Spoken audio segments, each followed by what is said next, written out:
नमस्कार दोस्तों। आज आपके सामने मैं जो ज्ञान लेके आया हूँ, आप उसको बड़े ध्यान से और सहज होकर समझना कि आखिर मैं कहना क्या चाहता हूँ। बहुत आसान होगा समझना, लेकिन अगर आप पूरा विवेक लगाएंगे तो, वरना बहुत ज़्यादा चांस हैं कि आप कंफ्यूज हो जाओगे कि मैं कहना क्या चाह रहा हूँ। है बहुत इजी, समझना बहुत आसान है, लेकिन जो पुराने अज्ञान की जो परतें चढ़ी हुई हैं उनको उतारने में थोड़ा सा मुश्किल होगा आपको। लेकिन अगर आप पूरा विवेक लगाओगे, पूर्ण विवेक के द्वारा समझोगे, तो बात जरा सी होगी, उसको बड़े आराम से समझ सकते हो आप। तो दोस्तों, आज जो आपको ज्ञान मैं बताने आया हूं वो है गीता का ज्ञान। क्योंकि देखो, कई भगत लोग, अब मेरे भाई मुझे मेल करते हैं, मैसेज करते हैं कि गीता में इतने श्लोक में ये लिखा है, गीता में उतने श्लोक में ये लिखा है, इस मंत्र का जाप कर लो, उसका जाप कर लो, ओम तत्सत कर लो। दोस्तों, बहुत कुछ लिखा होता है हर ग्रंथ में, लेकिन आपने दूध और पानी का निबेड़ा करना होता है। हर चीज हर ग्रंथ में भी सही नहीं लिखी होती है। कहने का मतलब वो होती है, लेकिन अलग अलग विद्यार्थियों के लिए अलग अलग ज्ञान होता है। दोस्तों, इसको थोड़ा सा विवेक लगाओगे तो सब समझ में आ जाएगा। ऐसा नहीं है कि नहीं समझ में आएगा। जैसे आपको मैंने बताया कि पवित्र ज्ञान और मूल ज्ञान दोनों अलग अलग ज्ञान हैं। ये ज्ञान देने के वक्त पहले शिष्य को परखा जाता है कि वो उस काबिल है जो उसको ज्ञान दिया जाए। अगर शिष्य विवेकी नहीं है तो दोस्तों उसको मूल ज्ञान नहीं समझ में आएगा। आप बता भी दोगे तब भी उसके सिर के ऊपर से जाएंगी बातें, और उसका विश्वास पक्का नहीं हो पाएगा, क्योंकि वो अपने अंदर से उस विवेक को पैदा नहीं कर पा रहा है, जिसके कारण उसको विश्वास होगा, पूर्ण विश्वास होगा। और बिना पूर्ण विश्वास के वो चीज प्रकट हो ही नहीं सकती। इसीलिए साहिब ने कहा है कि मोको कहां ढूंढे रे बंदे, मैं तो तेरे पास में, खोजी होए तुरंत मिल जाऊं एक पल की तलाश में। कहे कबीर सुनो भाई साधो, मैं तो हूं विश्वास में। अब ये जो विश्वास है दोस्तों, ये आपको कोई दे नहीं सकता कि आपने झोली फैलाई कि गुरुजी मुझे विश्वास दे दो और गुरुजी उसमें विश्वास डाल दे। नहीं दोस्तों, ये विश्वास अंदर से पैदा होता है, अंदर से। ये विवेक के द्वारा पैदा होता है। जब आप विवेक करते हो किसी भी चीज पे, तब आपको अंदर से जो शक्ति मिलती है उसको विश्वास कहते हैं, जो आपको विश्वास करने पे मजबूर कर देती है। तब आप पूर्ण विश्वास में आ जाते हो, और फिर आपको अगर कोई उस विश्वास से हटाना भी चाहे दोस्तों, वो हटा नहीं सकता आपको, क्योंकि वो विश्वास आपको अंदर अंतर आत्मा से आया है। वो आपको किसी ने दिया नहीं है, वो आपका विश्वास अंदर से पैदा हुआ है। तो जिन भाइयों का विश्वास इस चीज में लग चुका है कि गीता के इस अध्याय के इस श्लोक में लिखा है कि मेरा एक ओम मंत्र है और उसकी साधना करने से मैं ऐसे सुख देता हूं, ऐसे हो जाता है, वैसे हो जाता है, या जो ओम तत्सत मंत्र है गीता के इतने अध्याय के इतने श्लोक में, उसको करने का आदेश हुआ है परमात्मा का। नहीं मेरे भाई, नहीं। परमात्मा को जो आदेश हुआ है वो इतना पीछे नहीं है कि 13वें 14वें 15वें अध्याय में होगा। परमात्मा का आदेश बिल्कुल पहले आ चुका है। पहले अध्याय में आप देखेंगे तो उसमें धृतराष्ट्र को सारा कुछ बताया जा रहा है कि कैसे कैसे युद्ध हो रहा है, कौन कौन सामने खड़ा है, आमने सामने खड़ा है, और अर्जुन ने तीर कमान नीचे रख दिया है, कह रहा है मैं नहीं लड़ूंगा। दोस्तों ध्यान देना, पहले अध्याय में ये नॉर्मल बातें हुई और अध्याय कंप्लीट हो गया। अब इसके बाद जो दूसरा अध्याय आता है, उसमें कृष्ण ने अर्जुन को पूरा ज्ञान, जो स्पष्ट ज्ञान है, जो मूल ज्ञान है, वो देने के लिए पूरा जोर लगा दिया, पूरा जोर लगाया उसने। और ये ज्ञान केवल परमात्मा के द्वारा बोला गया है। ये परमात्मा की दया हुई है तो कृष्ण जी के मुंह से ये ज्ञान निकला है, और बिल्कुल शुरू में निकला है। ये बाद में नहीं निकला, ये बिल्कुल शुरू में निकला है। कैसे? जैसे धर्मदास को कबीर साहब ने बताया, बिल्कुल शुरू में मूल ज्ञान समझाया, लेकिन मूल ज्ञान उसको 100 बार समझाया, 100 बार, फिर भी धर्मदास की बुद्धि उसको कैच नहीं कर पाई। इतना मूल ज्ञान था वो कि धर्मदास उसको समझ ही नहीं पाया कि कबीर साहब बोल क्या रहे हैं। इसलिए धर्मदास जब ये नहीं समझ पाया तो कबीर साहब ने एक पवित्र ज्ञान की रचना करी। उन्होंने एक कहानी का रूप देकर उस मूल ज्ञान को लिपिबद्ध करवाया, एक छोटी सी कहानी का रूप देकर, जिससे धर्मदास, जिसकी थोड़ी मोटी बुद्धि थी, जो पूरा विवेकी नहीं था, क्योंकि मैंने बताया आपको वो पत्थरों की पूजा करता था उस वक्त। अब आप खुद समझ सकते हैं, जो इंसान पत्थरों को भगवान मान के बैठ गया है उसका लेवल ऑफ विवेक कितना होगा। आज आप अपने आप को ज्ञानी समझते हो, आप समझते हो कि हाँ हम पत्थर पूजा नहीं करते हैं, वो पत्थरों में जान नहीं होती है, पत्थरों में भगवान नहीं होता। सोचो कि आप से भी लेवल डाउन था धर्मदास का उस वक्त। अभी आप लोग आत्मज्ञान की बात इतने 1 महीने से सुन रहे हो, तब भी आधे लोग अभी भी नहीं समझ पा रहे हैं। अभी भी कह रहे हैं सार शब्द क्या है, वो नाम मंत्र में है कि तंत्र में है कि वो बोलने में है कि नहीं है। सोचो 1 महीना हो गया मुझे बताते हुए आपको, अभी भी कुछ भाइयों का लेवल नहीं ऊपर उठ पा रहा है। और जबकि वो लोग इतना जानते हैं कि पत्थरों की पूजा नहीं करनी है, इतना लेवल तो उनका विवेक बुद्धि है, लेकिन इससे ऊपर नहीं उठ पा रहा है। तो सोचो विवेक जो धर्मदास जी के पास था वो कितना लेवल डाउन का था। उनको मूल ज्ञान कहां से समझ में आ जाएगा जब आपके नहीं दिमाग में जा रहा है वो, जबकि आप कबीरपंथी भी हो, तब भी आप नहीं समझ पा रहे हो। आपने गीता भी पढ़ी है, तब भी आप उस आत्मा के गुण को नहीं समझ पा रहे हो, आत्मज्ञान को नहीं समझ पा रहे हो। तो धर्मदास कैसे समझता, अर्जुन कैसे समझता। तो अर्जुन को भी बिल्कुल शुरू में सबसे पहले मूल ज्ञान दिया गया कि अर्जुन आत्मा के बारे में सुन कि आत्मा कैसी होती है, क्या होती है। आप अध्याय 2 उठाइए और आप कहीं से भी स्टार्ट कर दीजिए। देखिए अध्याय 2 जो है उसका नाम क्या बताया गया है, नाम क्या लिखा है उसका, गीता का सार। सार, सार मतलब निचोड़, सत्य। यानी पूरी गीता में से केवल अध्याय 2 का अध्ययन कर लोगे तो आपको गीता का सार पता लग जाएगा कि गीता का मूल ज्ञान क्या है।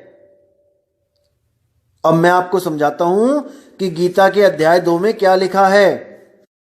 अध्याय 2 में जब 16वां श्लोक आप पढ़ोगे, वहां से जो सार का ज्ञान है वो शुरू हो जाता है, आत्मा का ज्ञान।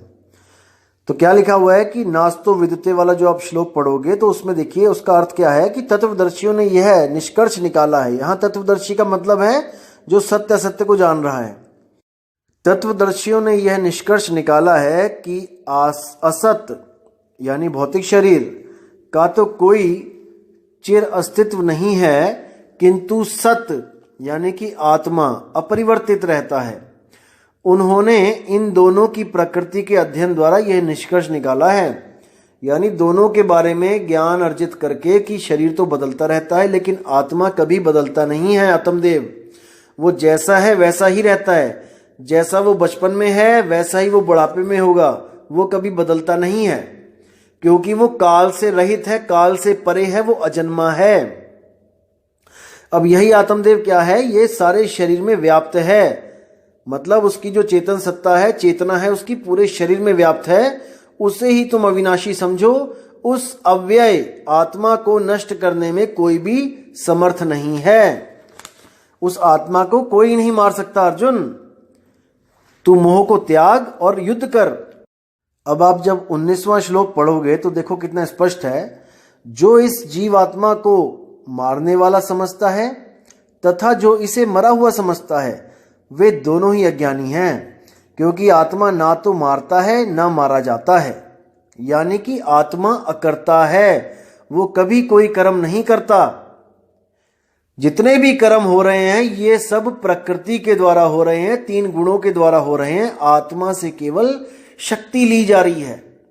मन और तन दोनों का जो है कर्ता धर्ता आत्मा बना हुआ है, आत्मदेव बना हुआ है, और मन और तन दोनों ही आत्मा से शक्ति लेके अपना काम कर रहे हैं। तो आगे 20वें श्लोक में क्या लिखा है कि आत्मा के लिए किसी भी काल में ना तो जन्म है ना मृत्यु है। वह ना तो कभी जन्मा है ना जन्म लेता है और ना जन्म लेगा। वह अजन्मा है, नित्य है, शाश्वत है, पुरातन है। शरीर के मारे जाने पर भी वह मारा नहीं जाता।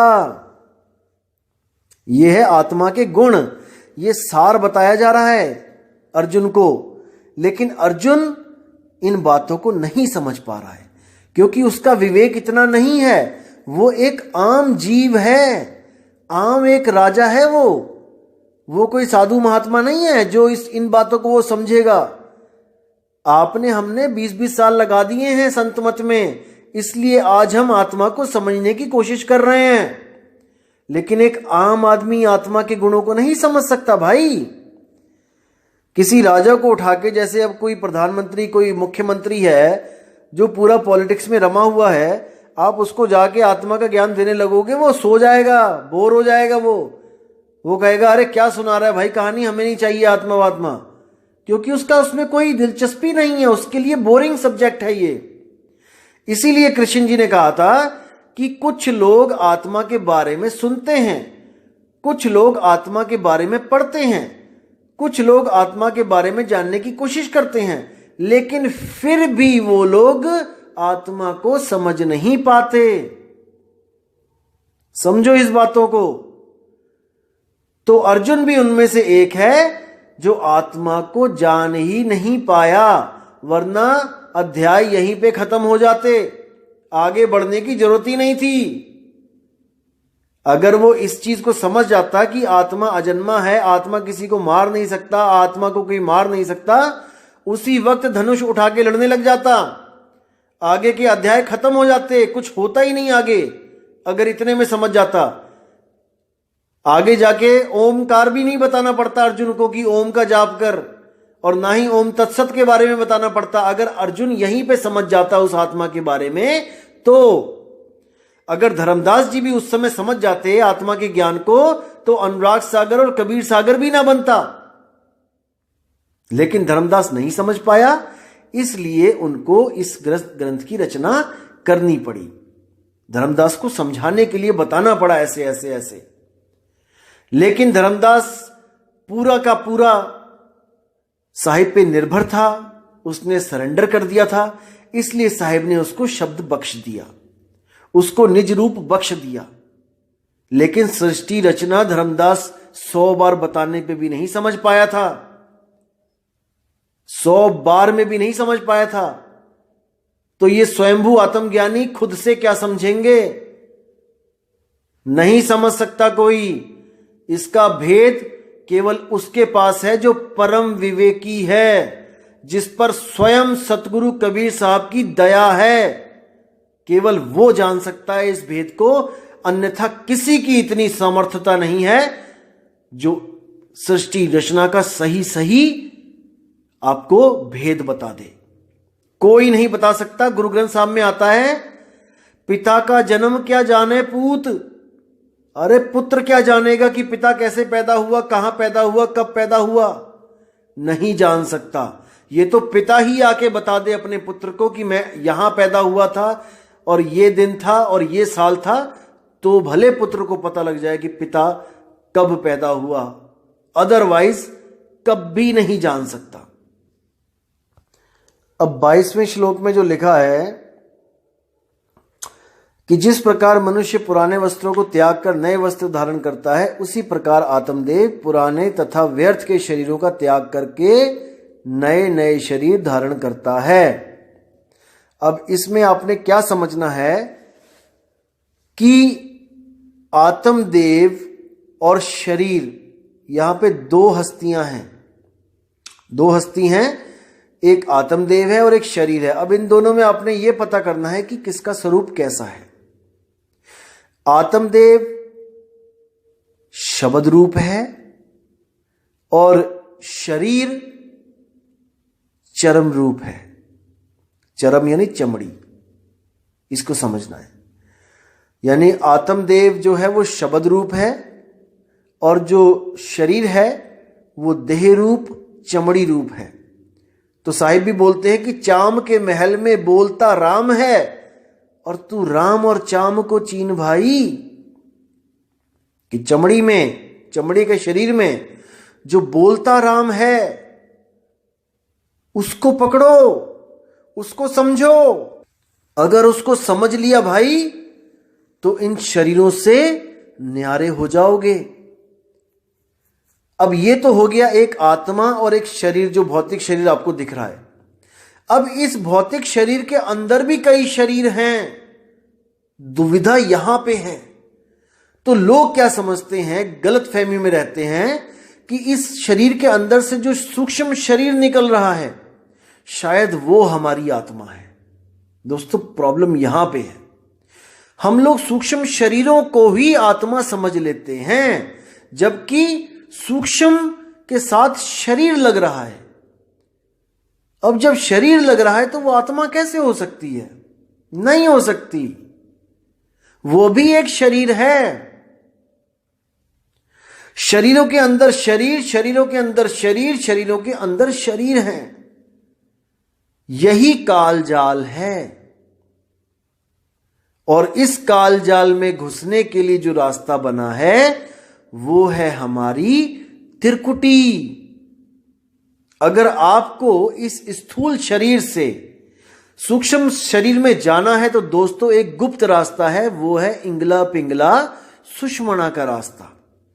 जो भी गुरु आपको इंगला पिंगला सुषमणा के अंदर ले जाएगा, दोस्तों समझ जाना कि उसने आपको गलत रास्ते पे डाल दिया है। अब आपको बचाने वाला कोई नहीं है। आप अपने आप स्थूल शरीर से सूक्ष्म शरीरों में चले जाओगे, जाते ही जाओगे, जाते ही जाओगे। ये अनंत काल का सफर है दोस्तों, ये कभी खत्म नहीं होगा। जैसे भूल भुलैया में सफर कभी खत्म नहीं होता।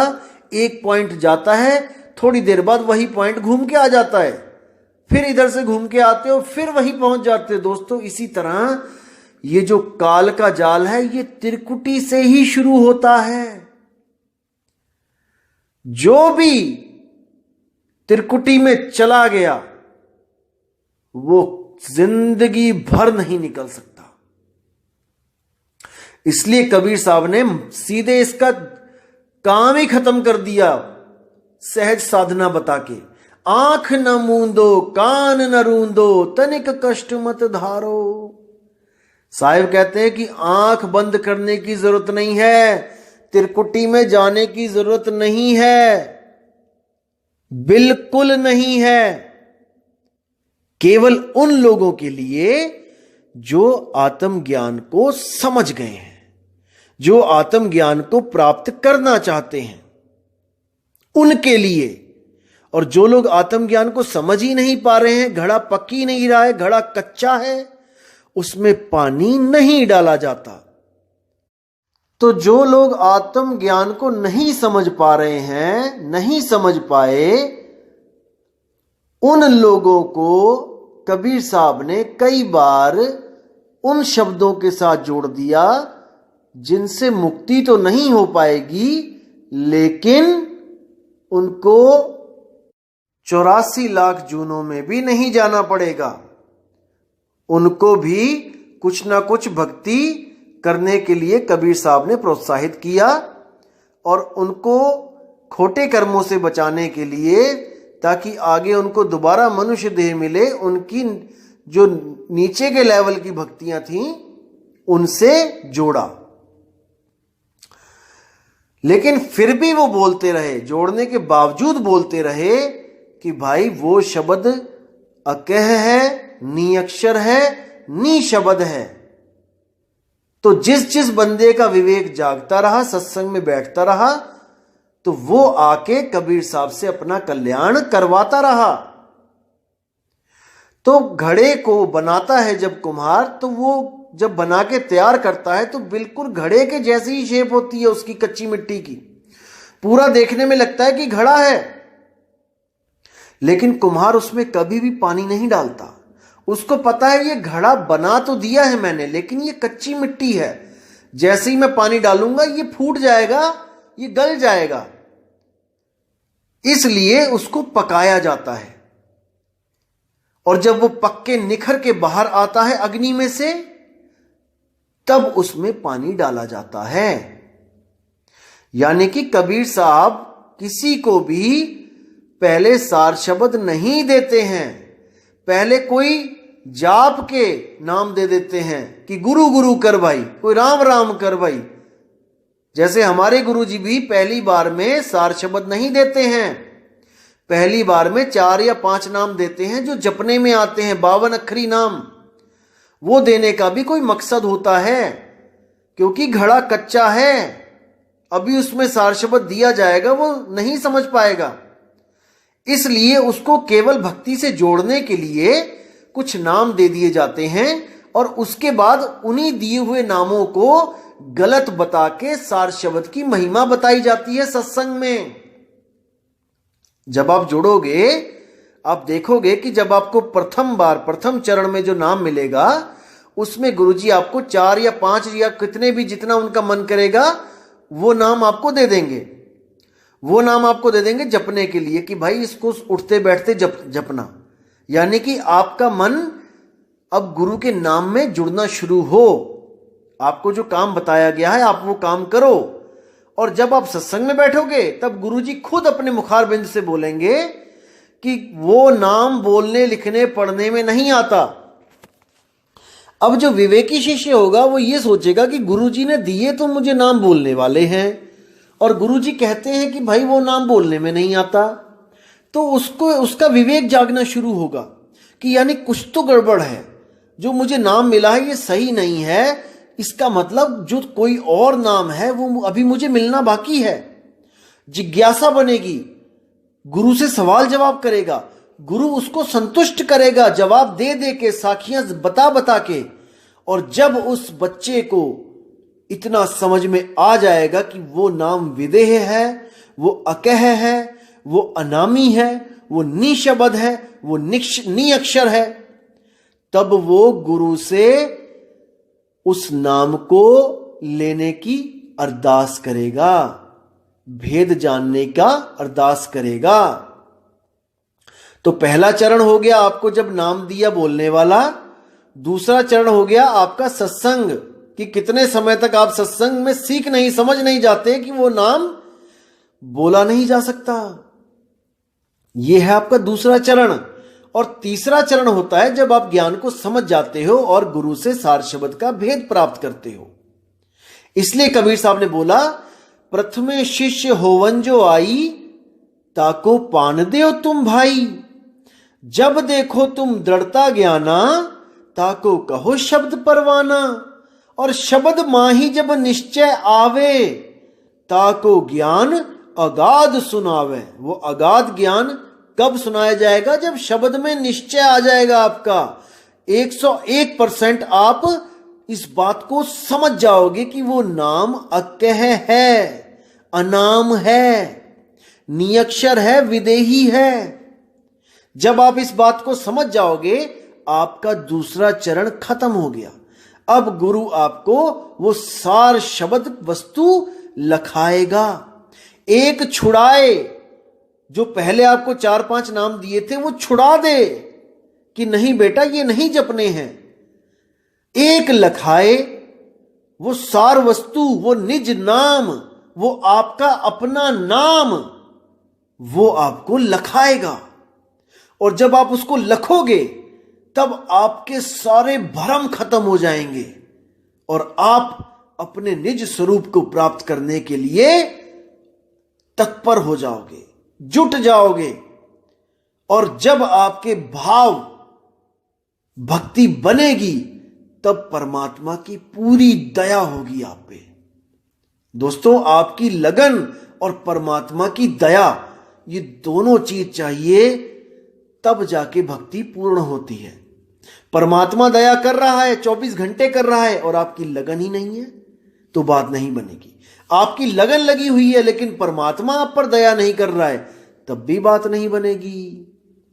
इसलिए अरदास भी करना है और भक्ति भी करनी है, दोनों चीज करनी पड़ेंगी। अरदास भी करनी है और अपना फर्ज भी निभाना है, भजन भक्ति भी करनी है और उससे मालिक से दया की भीख भी मांगनी है।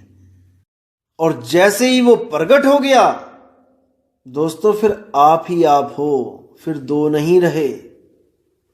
तू करता तू भया, मुझ में रहा ना हूं, और आपा परखा मिट गया।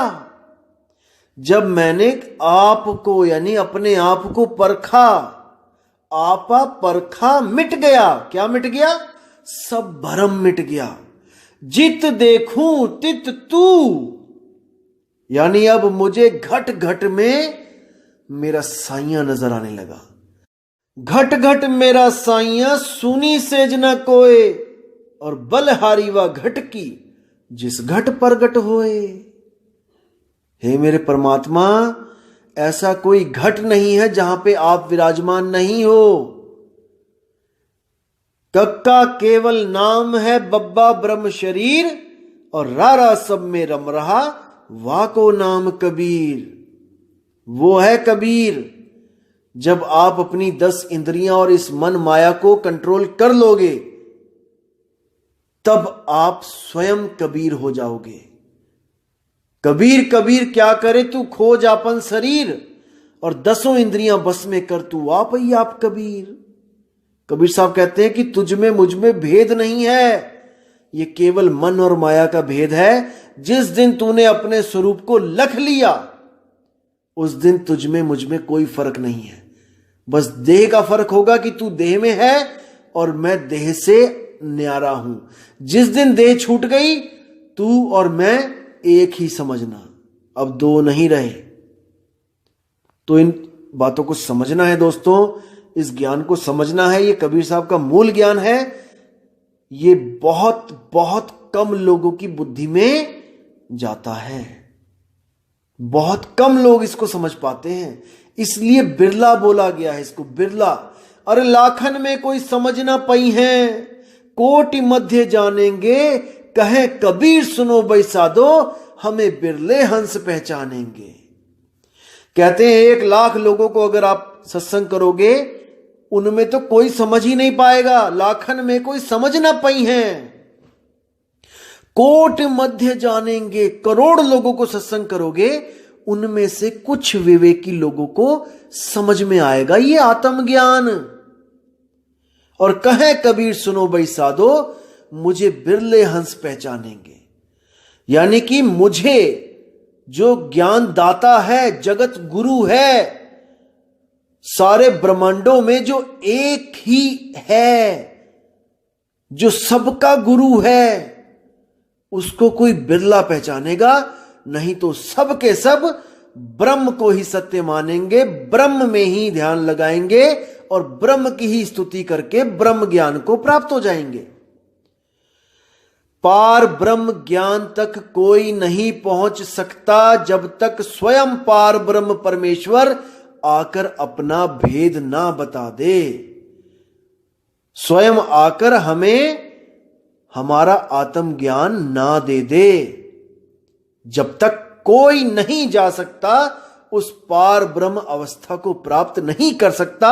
सब ब्रह्म अवस्था में आके ही एको ब्रह्मास्मि कहकर शांत हो जाते हैं। उससे आगे रास्ता नहीं मिलेगा। त्रिकुटी में जो भी गया है वो धुर नहीं पहुंच पाया, नहीं पहुंच पाया। त्रिकुटी के अंदर 5 ब्रह्म हैं, अवस्थाएं हैं, 5 ब्रह्म अवस्थाएं हैं। मैं अगली बार ये शब्द खोलूंगा, संतों सब शब्दे शब्द बखाना, शब्द फांस फंसे सब कोई शब्द नहीं पहचाना। इसमें 5 शब्दों का वर्णन है और वही 5 ब्रह्म अवस्थाएं हैं। मैं उनको अच्छी तरह खोलूंगा आपको, ताकि आपको कर नैनो दीदार महल में प्यारा है उस शब्द को समझने के लिए एक पौड़ी मिल जाए। जब इस शब्द को समझ जाओगे तो कर नैनो दीदार का जो अगला पार्ट आएगा उसको समझने में आपको देर नहीं लगेगी। इसलिए मैं उसको डिले कर रहा हूं, क्योंकि उसको समझाने से पहले मुझे आपको और भी चीजें समझानी हैं जिसके द्वारा आप उसको समझ पाओगे।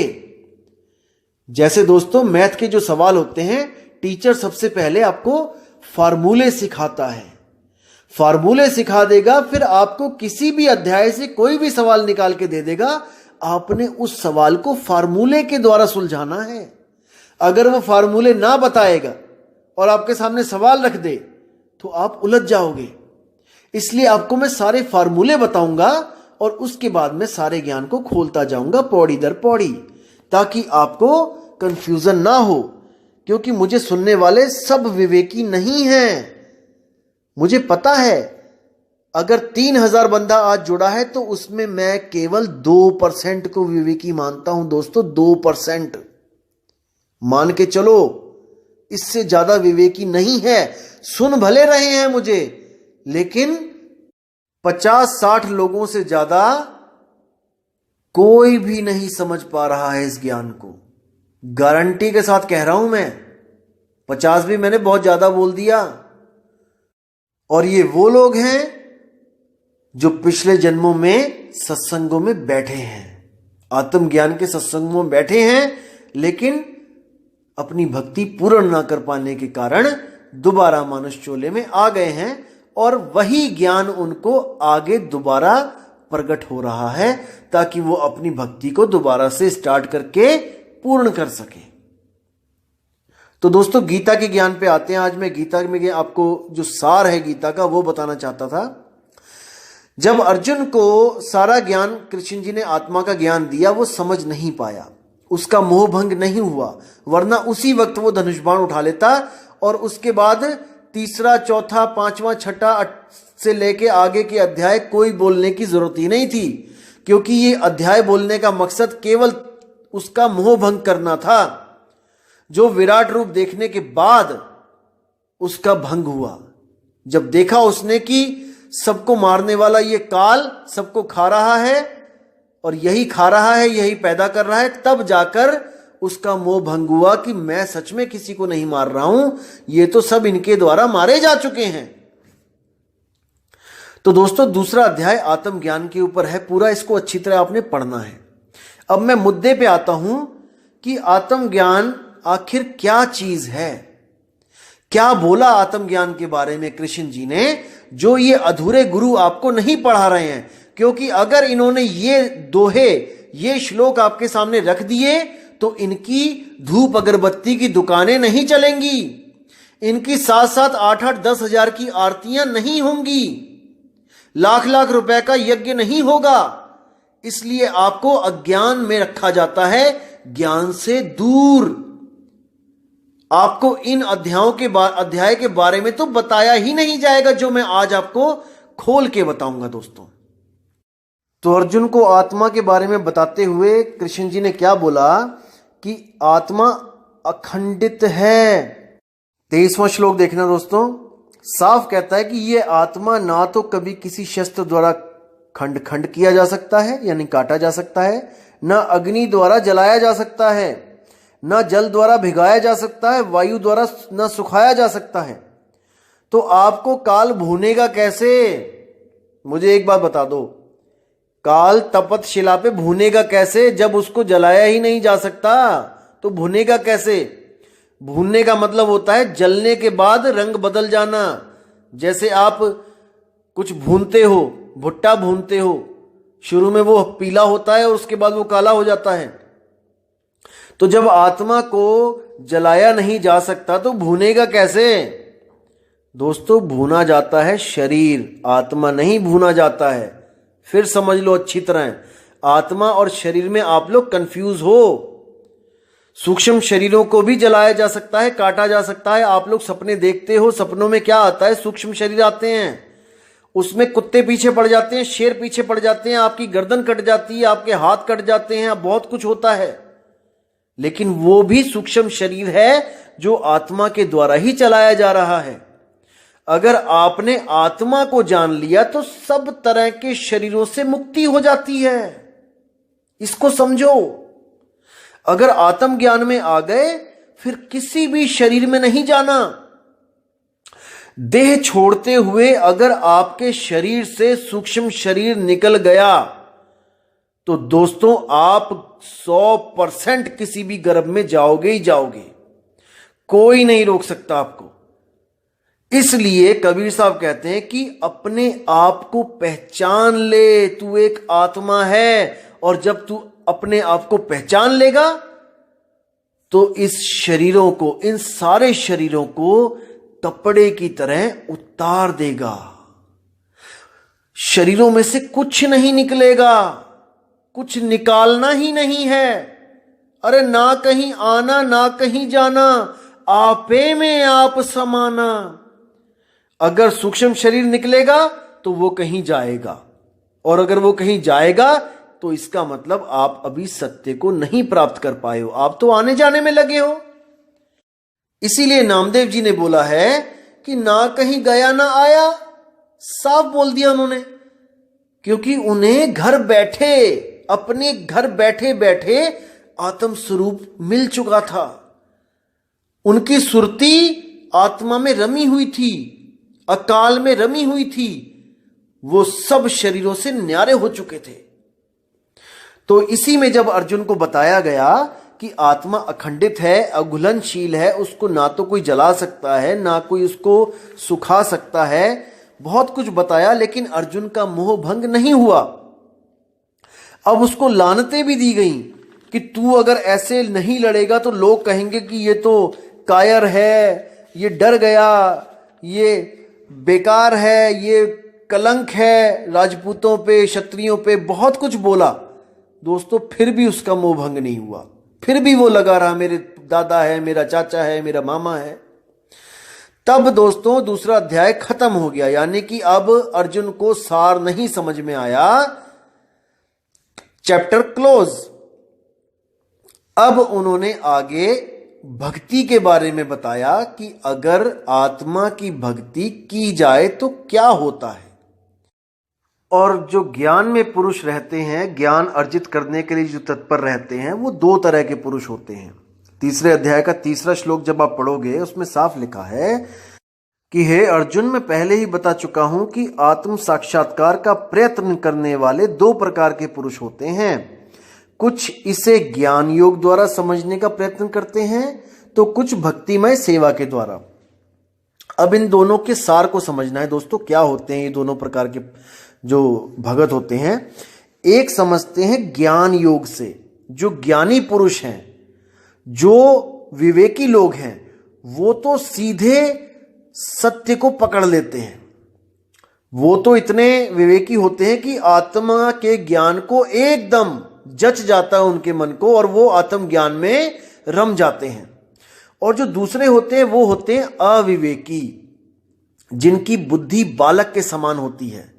दोस्तों भक्ति तो उनसे भी करवानी है ना, अगर भक्ति नहीं करेंगे तो वो 84 में चले जाएंगे। इसलिए उनको सार भक्ति नहीं बताई जाती है, उनको कोई छोटी मोटी भक्तियों में लगा दिया जाता है ताकि इनका मन वहां पे लगा रहे। जैसे जब लड़की छोटी होती है तो गुड्डे गुड़ियों में ही वो खुश रहती है, उनकी ही शादियां करती रहती है, बहुत खुश हो जाती है। और जब वो बड़ी लड़की, जब उसकी शादी होती है और सच में उसके जिंदगी में कोई लड़का आ जाता है तो उसको कोई गुड्डे गुड़ियां दे खेलने को तो वो नहीं खेलेगी।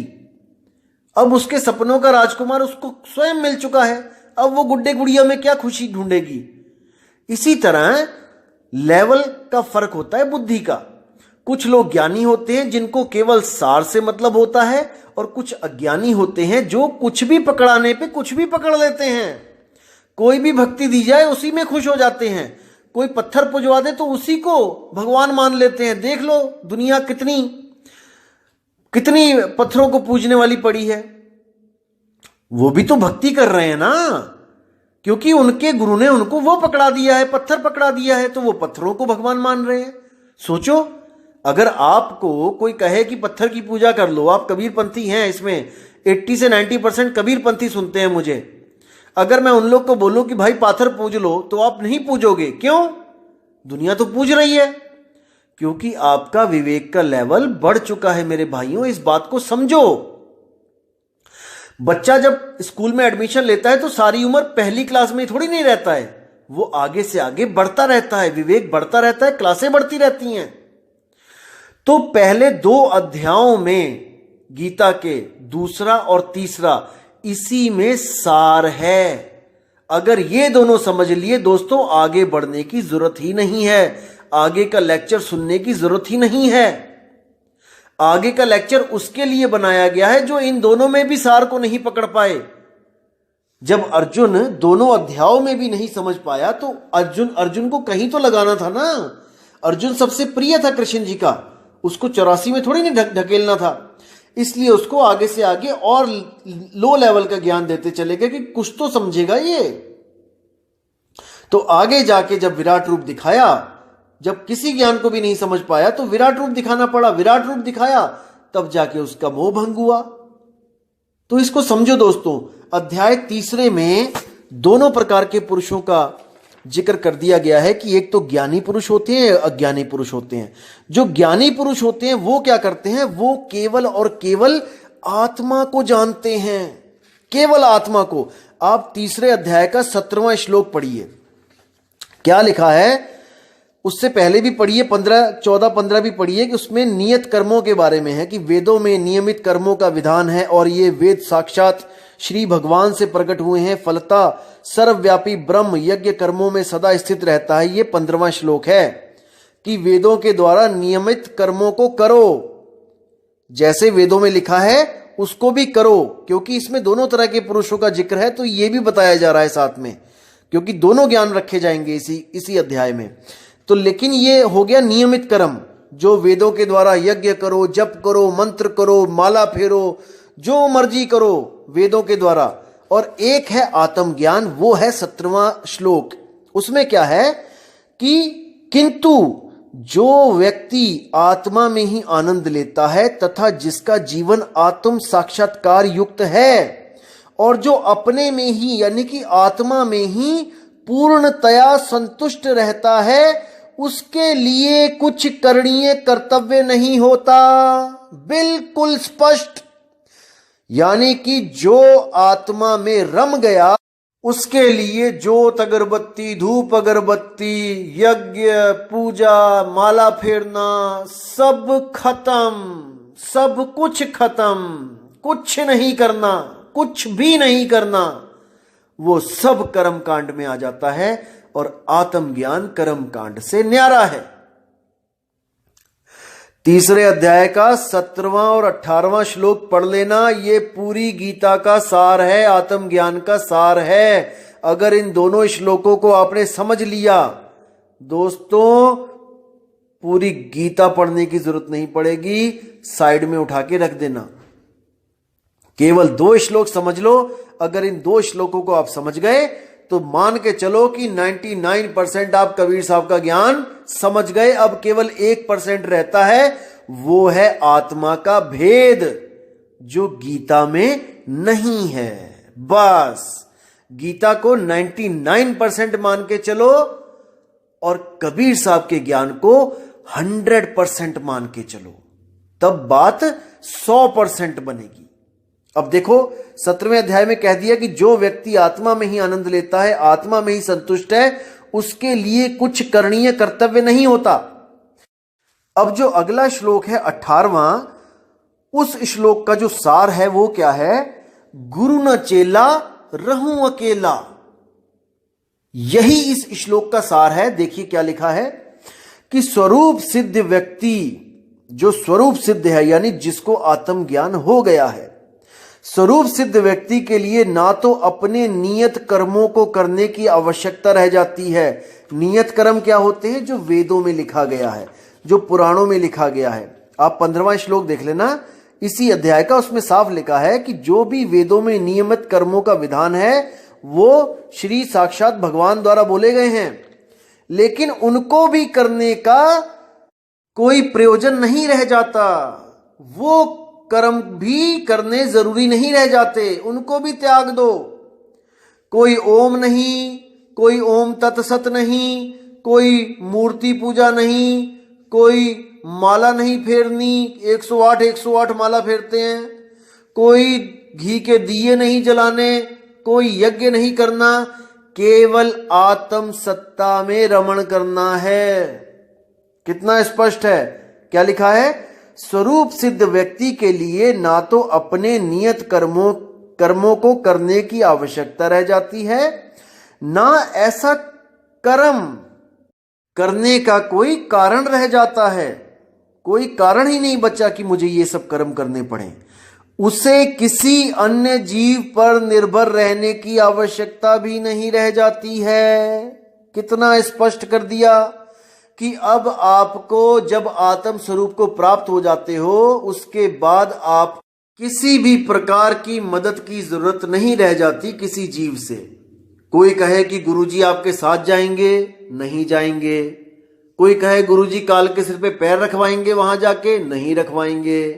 कोई कहे गुरुजी आपको काल से बचाएंगे, नहीं बचाएंगे, क्योंकि आप स्वयं मुक्त हो चुके हो। आप स्वयं उस अवस्था को प्राप्त कर चुके हो जहां पर काल आपके सामने खुद माथा टेकेगा। समझो इस बात को दोस्तों, आत्मज्ञानी के सामने काल नहीं टिक सकता। कबीर साहब कहते हैं, सत्य नाम पाए जो वीरा, संग रहूं मैं दास कबीरा। मतलब सत्य नाम का मतलब है सत्य स्वरूप। जो सत्य स्वरूप को पा गया वो स्वयं मैं ही बन जाता हूं, वो मैं ही हूं। इसीलिए संग रहूं मैं दास कबीरा। मैं ही जब वो हो गया तो काल आगे तो माथा तो टेकेगा ही। राम कबीरा एक भय हैं, कोई ना सके पछाणी। आत्म स्वरूप में रमते ही आपका और परमात्मा का स्वरूप एक सा हो जाता है। अब काल ने कुछ नहीं करना, वो तो माथा टेक के कहेगा, मालिक आपको कौन, आपका क्या बिगाड़ू मैं। जैसे आपने देखा था गडरिये ने जब शेर को पकड़ लिया तब तक ही डंडे मार रहा था जब तक वो उसका स्वरूप नहीं प्राप्त कर लिया था शेर ने अपना। जैसे ही शेर ने अपना स्वरूप प्राप्त किया, अपनी आवाज को बुलंद किया, वो गडरिया डर के मारे उसी शेर से भागा आगे आगे जिस शेर को डंडे मार रहा था। तो बात सारी स्वरूप की है मेरे भाई। स्वरूप को प्रकट करोगे, अपने स्वरूप को पाओगे तो अपने मन से विजय पाओगे। नहीं तो ये मन बहुत बहुत ज्यादा परेशान करने वाला है सबको, A to Z सबको। अभी नहीं समझ में आ रहा दोस्तों, जब कोई बीमारी लग जाएगी तब एक एक आदमी को समझ में आएगा कि इस शरीर को छोड़ने से पहले काश कोई मैंने पक्का घर ढूंढ लिया होता जहां मुझे ठिकाना मिलता। इसलिए विवेक करो, विचार करो, अभी समय है मेरे भाइयों, अभी समय है। तो जब यहां पर भी उसका मोह भंग नहीं हुआ और देखा कृष्ण जी ने कि भाई ये तो मेरे बताने से कुछ समझ ही नहीं रहा है। क्योंकि कई बार क्या होता है, हम लोग समझते हैं कि घर का जोगी जोगड़ा, बाहर का जोगी सिद्ध। घर का बंदा कुछ बताए आपको ज्ञान की बात तो आप कहते हो अरे चल तू क्या बताएगा मुझे। और वही बात जब कोई बाहर से कोई चोला पहन के आ जाता है, बाबा बताता है, तो ऐसा लगता है आहा हा, बाबा जी ने क्या ज्ञान दिया है, अमृत ही घोल दिया कानों में।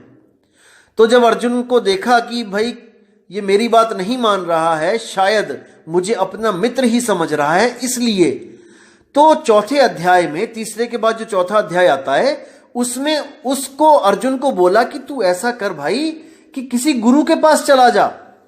मैं तो तेरा मोह भंग नहीं कर पा रहा हूं, लेकिन किसी गुरु के पास जाकर ये ज्ञान समझना, इसी ज्ञान को, आत्म ज्ञान को उस गुरु से समझना जिसने अपने स्वरूप को प्राप्त कर लिया हो। आप चौथे अध्याय का 34वां श्लोक देखोगे तो उसमें साफ लिखा है कि तुम गुरु के पास जाकर सत्य को जानने का प्रयास करो। सत्य क्या है? आत्मा ही सत्य है, बाकी सब कुछ असत्य है। आत्म ज्ञान बिना सब झूठा, क्या काबा क्या काशी, अरे जल में बीन प्यासी, मुहे देखत आवे हासी। तो कहते हैं उनसे विनीत होकर, यानी कि निम्न पद में आकर, उनको अपना गुरु मानकर और खुद उनके दासों के दास बनकर उनसे विनीत होकर जिज्ञासा करो, उनसे मांगो, सत्य को मांगो और उनकी सेवा करो। सेवा जरूरी है मेरे भाई, सेवा जरूरी है।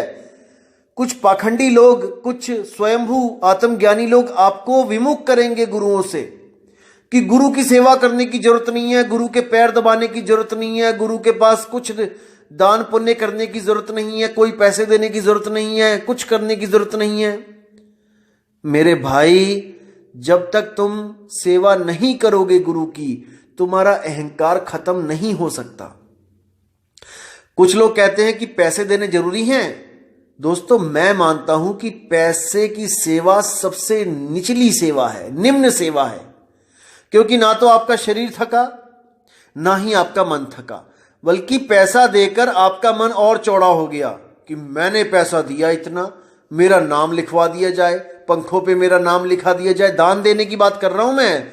लोग दान देते कम है और अपना नाम ज्यादा करवा लेते हैं। अखबार में नाम छपवाएंगे, कम से कम 1200 रुपए लगेगा, और दोस्तों 500 रुपए का पंखा देके उसके तीनों पर पे नाम लिखवा लेंगे और आती जाती दुनिया उसको देखेगी। 500 में नाम छप गया। अखबार में छपवाना हो 1200 से कम नहीं लगते हैं। सस्ते में बढ़िया नाम प्रचार कर लिया अपने नाम का। दोस्तों, यही अहंकार है। जब आप तन की सेवा करते हैं तो तन थकता है, तो आपके कर्म कटते हैं। जो आपके तन को कर्म काटने के लिए परेशान होना था, आपने वही कर्म अपने काट लिए गुरु की सेवा करके, अपने तन को थका के। आपका मन, जो आपको पता नहीं कहां कहां पे छित्र पड़वाता गलत काम करके, अब आपने उस मन को गुरु के चरणों में लगा लिया। अब आपका मन एकाग्र होकर भक्ति करेगा, आप फालतू के चक्करों से बच जाओगे। और जो आपका धन, जो आप गलत जगह पे लगा देते, कोई शराबों में लगा देता, कोई कबाबों में लगा देता, कोई अलग अलग गलत जगहों पे जुए में लगा देता, अब वही धन अगर आपका गुरु की सेवा में जा रहा है, और गुरु अपने लिए नहीं लेगा, गुरु उसी धन के भंडारे कर देगा। गुरु उसी धन से आने वाली संगत के लिए कोई छत बना देगा, कोई पानी की व्यवस्था कर देगा, कोई भोजन भंडारा कर देगा। तो आपका वो धन गुरु की सेवा में भी लगा और आपको पुण्य भी प्राप्त हुआ। हालांकि पुण्य आपने ये सोच के नहीं गुरु को देना है कुछ भी, कि मुझे इसका रिवर्स चाहिए, मुझे इसका कुछ, इसके बदले मुझे कुछ चाहिए। नहीं, हमने वो अपनी एक हाथ से दिया श्रद्धा से, और दूसरे हाथ को खबर नहीं होनी चाहिए। किसी भी नाम के चक्कर में नहीं पड़ना है कि मेरा नाम हो। नहीं, नाम हो गया तो आपको बदला अभी मिल गया, उसका कर्म नहीं कटे आपके, वाहवाही मिल गई, बात खत्म है। लेकिन अगर आपने गुप्त तरीके से दिया है दोस्तों, तो आप जानते हो और परमात्मा जानता है, बस तीसरे को बताने की जरूरत नहीं है। परमात्मा आपकी पूरी मदद करेगा। तो दोस्तों, मुद्दे पे आते हैं कि क्या बोला जा रहा है कि तुम गुरु के पास जाकर सत्य को जानने का प्रयास करो, उनसे विनीत होकर जिज्ञासा करो और उनकी सेवा करो।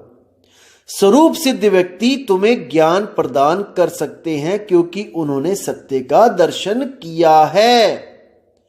यानी कि जो गुरु सत्य का दर्शन, सत्य क्या है? आत्मा ही सत्य है। जो गुरु आत्मा का दर्शन कर चुका है, सत्य का दर्शन कर चुका है, वो तुम्हें भी करा सकता है। लेकिन अगर तुम्हें विश्वास हो तो, अगर तुम विवेकी हो तो ये है उन विवेकी लोगों के लिए आत्मज्ञान जिनको केवल दूध चाहिए, पानी नहीं। समझना दोस्तों, जिनको केवल सार चाहिए, असार नहीं। तो अगले श्लोक में क्या बोलते हैं कि स्वरूप सिद्ध व्यक्ति से वास्तविक ज्ञान प्राप्त कर चुकने पर तुम पुनः कभी ऐसे मोह को प्राप्त नहीं होगे, क्योंकि इस ज्ञान के द्वारा तुम देख सकोगे कि सभी जीव परमात्मा के अंश स्वरूप हैं, अर्थात वह सब मेरे हैं। अब यहां पर भाव कुछ और है, कहा कुछ और जा रहा है, कोई बात नहीं, हम भाव को पकड़ेंगे कि जब आपको आत्मज्ञान हो जाएगा तब आप भ्रमित नहीं होगे कि कोई परमात्मा है जो किसी लोक में बैठा है। नहीं, आप देख सकोगे कि सभी जीव में आत्मा रमण कर रही है, सभी जीवों में आत्म तत्व है।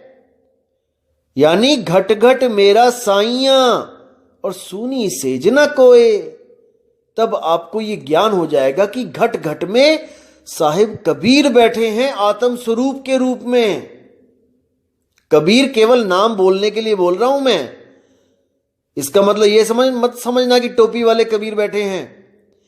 कबीर का मतलब है आत्मदेव, सोहम, घट घट में सोहम विराजमान है। अब सोहम ऊपर और है, सत सुकृतिक नाम। वो कौन है? जो इस ज्ञान को देने आता है इस दुनिया में, वो है सत सुकृत। सोहम यानी आत्मा, वो घट घट में है, और जो परमात्मा है वो घटों से न्यारा है, यानी शरीरों से न्यारा है।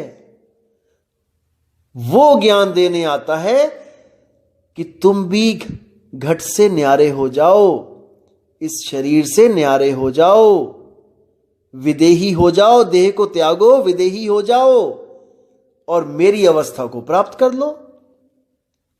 बिल्कुल सिंपल।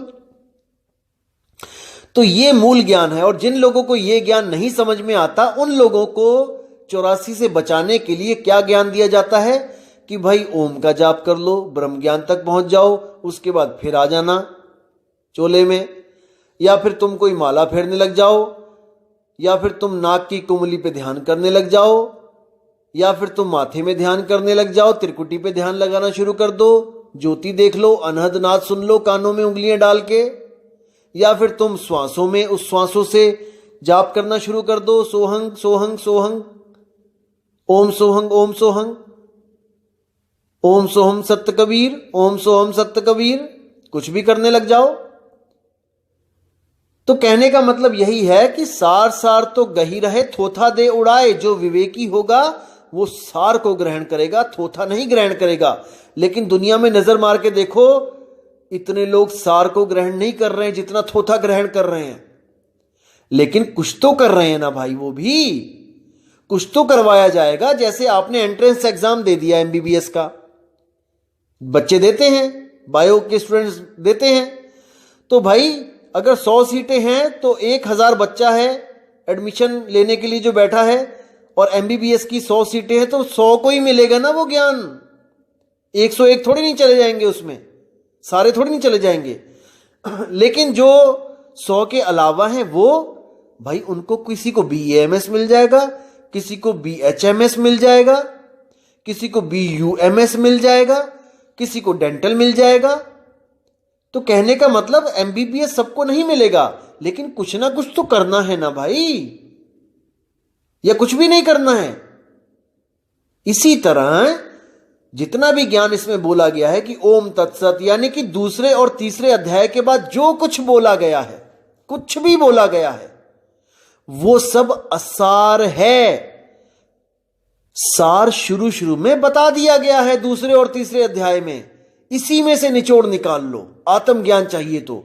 नहीं तो उसके बाद जितना भी बताया गया है वो योग बताया गया है, ध्यान विधियां बताई गई हैं कि नाक की कुंडली पे ध्यान लगा लो, त्रिकुटी में ध्यान लगा लो, ओम का मंत्र जप लो, ओम तत्सत कर लो। वो सब असार है दोस्तों।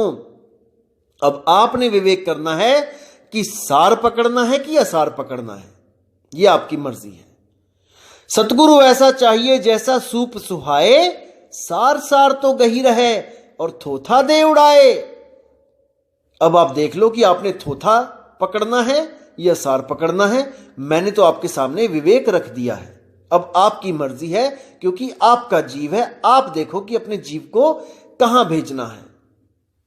जन्म मरण में भेजना है तो ओम तत्सत पे आ जाओ, और अगर सार को पकड़ना है, मोक्ष प्राप्त करना है, तो तीसरे अध्याय का 17वां और 18वां श्लोक अच्छी तरह कंठस्थ कर लो और अपने जीवन में उसको उतार लो। सिंपल सी बात है, सब कुछ आपके सामने है। तो दोस्तों, सत्संग कुछ ज्यादा लंबा हो गया है, तो मैं गीता का ज्ञान आपको पूरा बताऊंगा, क्योंकि कई लोग भ्रमित हो जाते हैं कि गीता में तो बहुत कुछ लिखा है। मैं गीता की एक एक श्लोक आपको बता सकता हूं कि क्या भाव है उसका। देखो दोस्तों, इन बातों को समझना पड़ेगा कि गीता क्या कहना चाह रही है। देखो, अक्षरों को पकड़ते हैं सब, भावों को नहीं पकड़ते। एक एक चीज आपको, एक एक श्लोक ऐसे क्लियर कर दूंगा जिसको समझ के 1% भी आपके दिमाग में दुविधा नहीं आएगी। दोस्तों, बिल्कुल क्लियर हो जाएगा। एक एक श्लोक, एक एक श्लोक ऐसा दिमाग में आपके फिट हो जाएगा कि आपको कोई भ्रमित नहीं कर पाएगा गीता का नाम लेके कि गीता में ये लिखा है, गीता में वो लिखा है। यकीन करना दोस्तों, इतना समर्थ है कि एक एक श्लोक ऐसे कंठस्थ करवा दूंगा उनके सार के साथ कि आपसे कोई ज्ञान चर्चा सपने में भी नहीं कर पाएगा। लेकिन मैं चाहता हूं कि आप केवल सत्य को पकड़ो, क्योंकि सार सार गहे रहो, थोथा दे उड़ाए। हमने थोथे में टाइम वेस्ट नहीं करना है, क्योंकि सांस हमारी एक एक कम हो रही है। इसलिए हमने जल्दी से जल्दी अपना कल्याण करवाना है, आत्मज्ञान में आ जाना है। दोस्तों, आत्मज्ञान से बड़ा कोई ज्ञान नहीं है, कोई ज्ञान नहीं है। इसको समझ जाओ, आत्मज्ञान ही निज नाम है। निज नाम यानी मेरा नाम, मेरा ज्ञान। मैं कौन हूं? मैं एक आत्मा हूं, लेकिन मैं मन और माया के चक्कर में भ्रमित हो गया हूं, इसलिए खुद को नहीं पहचान पा रहा हूं। लेकिन सतगुरु बड़े दयाल हैं, भेद दिया बतलाए, कोटि जन्म का पंथ था, पल में दिया पहुंचाए। ये ओम तत्सत युगों युगों से होता आ रहा है। ये ब्राह्मण लोग ओम तत्सत करते ही आ रहे हैं, लेकिन मोक्ष नहीं मिल रहा, मुक्ति नहीं मिल रही है। मुक्ति केवल और केवल आत्म ज्ञान से मिलेगी दोस्तों। तो दोस्तों, इसी के साथ मैं अब आपसे विदा लेता हूं और आपसे बहुत जल्दी मुलाकात होगी। और मुझे पूरी उम्मीद है कि आप इस ऑडियो से बहुत ज्यादा विवेकी हो जाओगे और गीता का सार क्या है वो भी समझ जाओगे। तो दोस्तों, बहुत जल्दी मिलेंगे आपसे। तब तक के लिए मुझे आज्ञा दीजिए, और मालिक से मैं दुआ करूंगा कि आपके विवेक में इतनी बढ़ोतरी होए, इतनी बढ़ोतरी होए कि कोई आपके सामने टिक ना पाए। कौन? जो अपने आप को विवेकी समझते हैं और गीता और वेदों के प्रमाण ले लेके लोगों को भ्रमित करते हैं। आपके सामने टिक नहीं सकते अगर आप तीसरे अध्याय का 17वां और 18वां श्लोक खोल के उनको दिखा दो तो। और ये दिखाना आपने ही है दोस्तों, मैंने नहीं। मैंने तो दिखा दिया जो दिखाना था। अब काम आपका है कि सत्य को पकड़ना है कि असत्य को पकड़ना है। तो ठीक है दोस्तों, अब विदा चाहता हूं मैं। जय गुरु बंदी छोड़ वैराग साहिब जी, जय गुरु बंदी छोड़ मदन साहिब जी, जय जय बंदी छोड़ सतगुरु सत्य कबीर साहिब की सदा ही जय हो। साहिब बंदगी सतनाम।